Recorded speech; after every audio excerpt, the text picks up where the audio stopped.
안녕하세요. 마틀다입니다. 오늘은 폴 루기엘이라는 형제님의 하느님 체험 이야기를 들려드리겠습니다.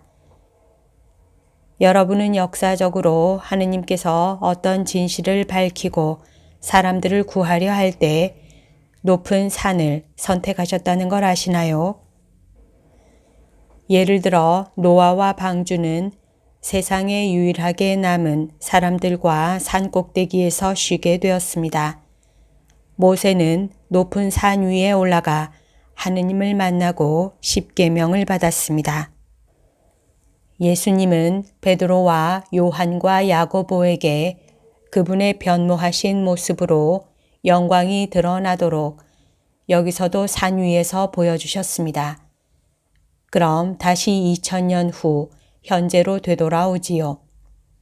저는 KADA라는 펜실베니아주 피츠버그에 있는 회사에 입사하면서 목표를 이루었습니다. 한 관리자가 저를 직원들에게 소개할 때 톰 루코스키라는 사람을 알게 되었습니다.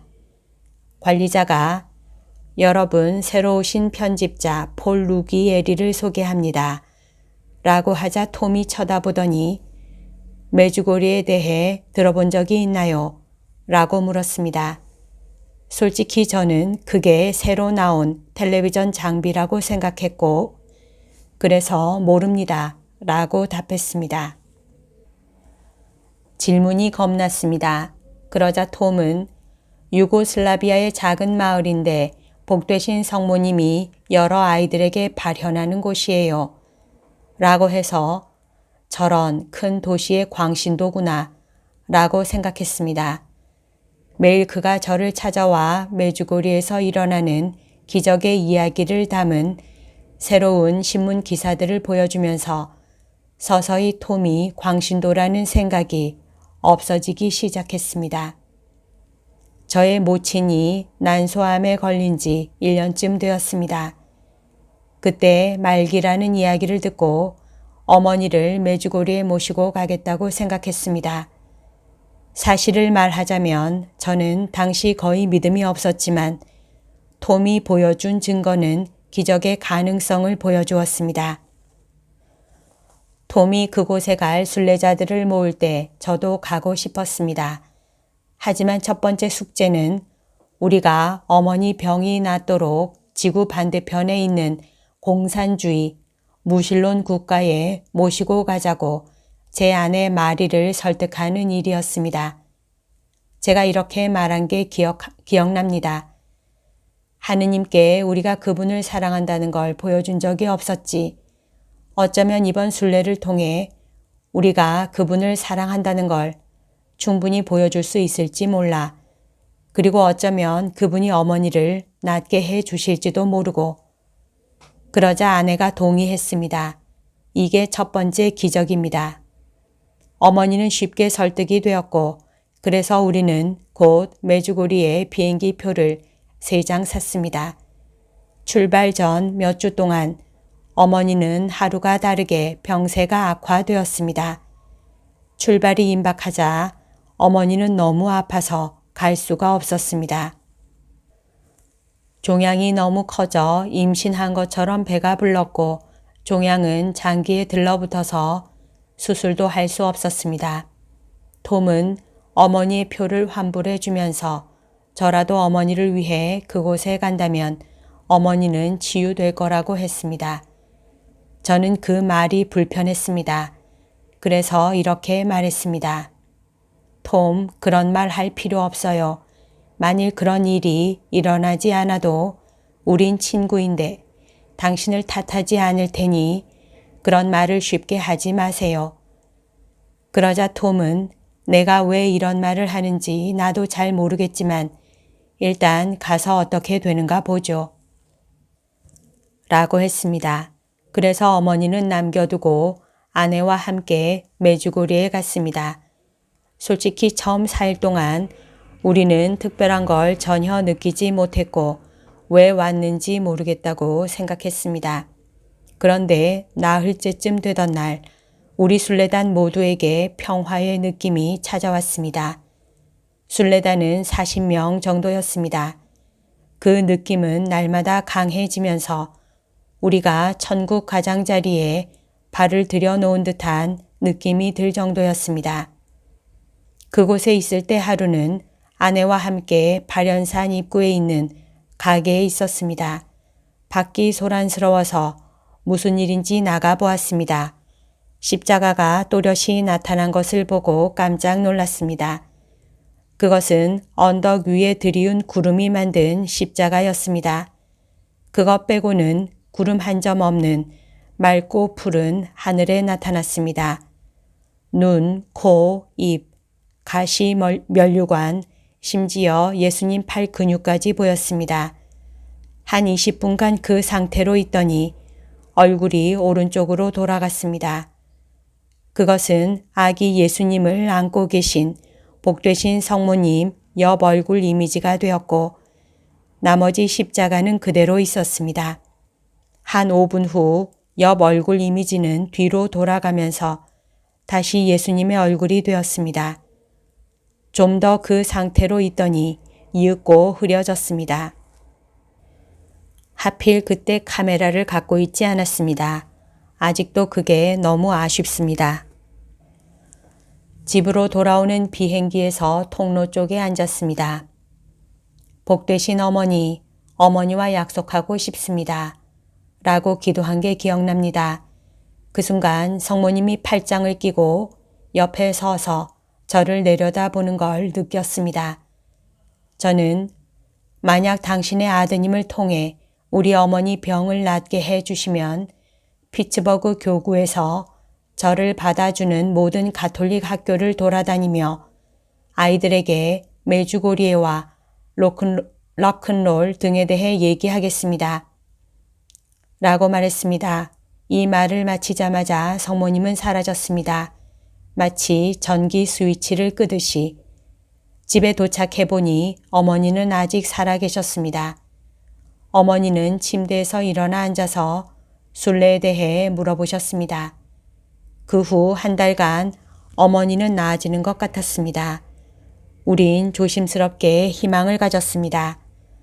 어느 날 밤 여동생이 전화를 했습니다. 방금 어머니를 코네스빌 병원으로 데려왔는데 종양이 없어졌다고 합니다. 진찰받으려 응급차에 실려 피츠버그로 가는 길이었습니다. 초음파 검사를 했는데도 종양을 찾을 수 없었습니다. 그리고 나서 캣스캔을 찍었더니 정말 2주 전에 찍은 초음파 사진의 주인공이 맞는지 확인하려고 전문의를 모시고 왔습니다. 하지만 스캔에 작은 종양이 보여서 의사들은 선택적인 수술을 취소하고 바로 어머니를 살펴보게 되었습니다. 3가지 가장 공격적인 암세포가 결합된 간암이었습니다. 1시간쯤 지나서 다른 여동생이 전화를 하더니 의사들이 아주 작은 종양을 발견해서 떼어냈다고 합니다. 더 이상 어떤 장기에도 암세포가 남아있지 않고 간암도 없어졌다고 했습니다. 동생은 의사들이 어머니가 완쾌되었다고 선언했다고 합니다. 전화를 끊자마자 다시 전기 스위치 올리듯이 복되신 어머니가 앞에 서 계셨습니다. 그분을 볼 수는 없었지만 그분의 존재감이 너무 강하게 느껴져서 마치 본 것 같았습니다. 그런 생각을 하고 있는데 그분의 아름다운 목소리가 들려왔습니다. 좋아, 난 약속을 지켰는데 이제 넌 어쩔 거니? 문득 생각이 났습니다. 아, 그렇지. 비행기에서 한 약속. 복되신 어머니는 이제 사라지셨고 기적은 일어났고 저는 당황했습니다. 천상의 모후께서는 저의 약속을 진지하게 지키셨는데 이제 제가 약속을 지킬 차례입니다. 어떤 모임에서도 아직 강연을 하지 않은 상태였는데 메주고리의 이야기는 할 수 있지만 로큰롤 뮤직비디오 이야기도 해야 될 것 같았습니다. MTV 인기가 크게 높아지면서 아이들은 비디오 주인공처럼 옷을 입고 행동도 따라했습니다. 또한 이런 동영상들이 도덕적 가치를 무너뜨리고 있다고 느꼈지만 그걸 어떻게 설명해야 할지 몰랐습니다. 이때가 1990년이었다는 걸 기억하시면 인터넷도 없던 시절이었습니다. 강연 내용, 정보를 알아보려면 도서관에 가거나 전문가에게 전화를 걸어봐야 하는데 그렇게 해도 전혀 정보를 얻지 못했습니다. 그런 상태로 한 달이 훌쩍 지나가면서 그것 때문에 스트레스를 받았습니다. 하느님의 어머니는 제가 뭔가 하기를 기대하고 계시니 약속을 지켜야 했습니다. 어느 날 밤 11시쯤 아내에게 잠을 자지 않겠어. 나가서 식탁에 앉아 성령이 나에게 필요한 정보를 줄 때까지 기다려야지. 그러기 전까지는 일어나지 않을 거야. 하느님의 어머니가 내가 뭔가를 하기를 기대하고 계시니 약속을 지켜야지. 죽을 때까지 거기 앉아 있을 거야. 성모님을 실망시킬 바에는 차라리 죽는 게 낫지. 아내는 그러세요. 좋은 밤 되세요. 라고 했습니다. 공책과 펜을 들고 식탁에 앉았습니다. 혼자 이렇게 선언했습니다. 성령님, 이런 식으로 말씀드리는 걸 용서하십시오. 그러나 당신의 짝, 우리 성모님은 제가 약속을 지키기를 바라십니다. 당신이 그렇게 할 수 있는 정보를 주기 전에 저는 이 자리에서 일어나지 않겠습니다. 그러니 제발 주세요. 1분 후 몇 가지 단어가 생각이 나서 적어봤습니다. 모든 멀티미디어가 도덕적인 가치를 무너뜨릴 수 있는 심리적인 과정의 설명을 11페이지에 걸쳐 손으로 쓰고 나서야 멈추었습니다. 제가 쓴 글인데도 이해하기 어려워서 10번 넘게 읽어보았습니다. 드디어 발표 자료가 준비되었습니다. 교구 전화번호부 책을 사서 저를 받아주는 모든 학교와 본당을 찾아다녔고 그 다음엔 가톨릭 청소년 전교팀에 합류하여 교구 전역을 돌며 청소년 모임에서 강연을 했습니다. 우리가 메주고리에 처음 순례를 간 지 1년 후에 어머니는 간호사 일을 다시 하셨고 감사드리기 위해 다시 그곳에 순례를 가자고 하셨습니다. 이번에도 톰에게 전화를 걸어 예약을 해서 우리 셋은 예상치 못한 1년의 경험을 하게 되었습니다. 순례 마지막 날 우리는 발현산에서 묵주기도를 하고 있었습니다. 어머니는 아내와 저에게서 20m쯤 떨어진 곳에 앉아 계셨는데 그때 보스니아인처럼 생긴 나이든 여자가 왼쪽에서 우리 쪽으로 다가왔습니다. 염소 몇 마리를 끌고 그녀가 가까이 왔을 때 그녀의 눈이 보였습니다. 마치 파란 불빛 같았습니다. 저는 아내에게 말했습니다. 여보, 저 여자 좀 봐요. 뭔가 눈에 띄죠? 아내는 어머, 저 눈 좀 봐 라고 했습니다. 저분 복되신 성모님인 것 같아 라고 내가 말하자 아내도 그렇게 생각한다면서 맞다고 했습니다. 그분에게 가서 물어보고 싶어서 일어서자 아내는 저를 바로 끌어당겼습니다. 아내는 악마도 빛의 천사처럼 나타날 수 있다고 상기시켜 주었습니다. 이 여자는 걸어서 모든 사람들 앞을 지나서 길 끝에 가서 멈춰 섰습니다. 그러고는 아내와 저를 쳐다보며 알겠다는 듯이 고개를 끄덕였습니다. 저는 긴장했지만 손을 살짝 흔들어 주었습니다. 그러나 저게 악마라면 그에게 손을 흔들어 주고 싶지 않은데 라고 생각하면서 그러고는 그 여자는 계속 걸어서 바로 우리 어머니에게 갔습니다. 어머니가 고개를 들자 그녀는 손을 내밀어 어머니 손을 잡았습니다.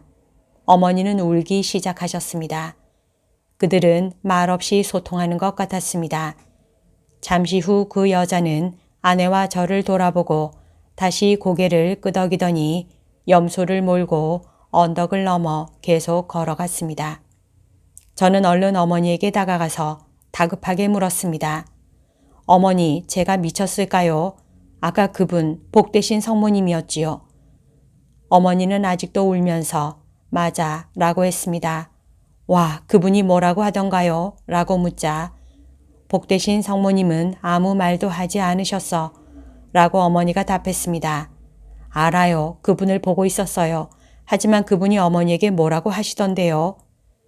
어머니는 그래, 그분이 무슨 일이 있어도 다 괜찮을 거라고 하셨어. 라고 했습니다.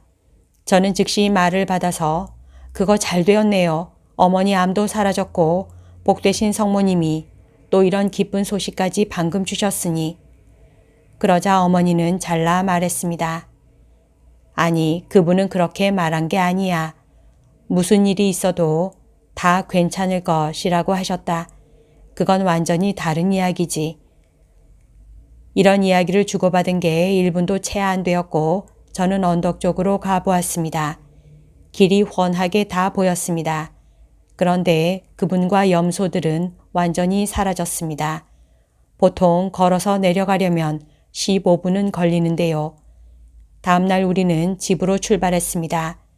메주고리에서 멀어질수록 어머니 병세는 더 심해졌습니다. 다음날 어머니는 병원에 갔습니다. 암이 재발했다는 안 좋은 소식을 들었고 이번에는 다른 부위였습니다. 우리 어머니는 그 후 얼마 안 되어 1993년 5월 어머니 날에 돌아가셨습니다. 어머니가 병에 걸리지 않았더라면 믿음과 진리의 축복이 결코 저에게 찾아오지 않았을 것입니다. 그래서 많은 사람들은 하느님이 다른 훌륭한 계획을 꾀하고 계시는지 모른 채 절망하고 있습니다. 안젤리카 수녀는 만약 어떤 일이 일어나면 그건 하느님의 뜻이라고 말하곤 했습니다. 그것은 모두 우리에게 좋은 일입니다. 하느님은 은혜를 감사히 받는 사람에게 축복을 내리십니다. 여기까지가 오늘 들려드릴 내용입니다. 이 글은 평화의 모후 사도회에서 나오는 잡지 평화 2019년 11월호 12월호에 실려 있습니다. 오늘도 하느님의 뜻 안에서 서로 사랑하는 하루 보냅시다. 사랑합니다. 축복합니다.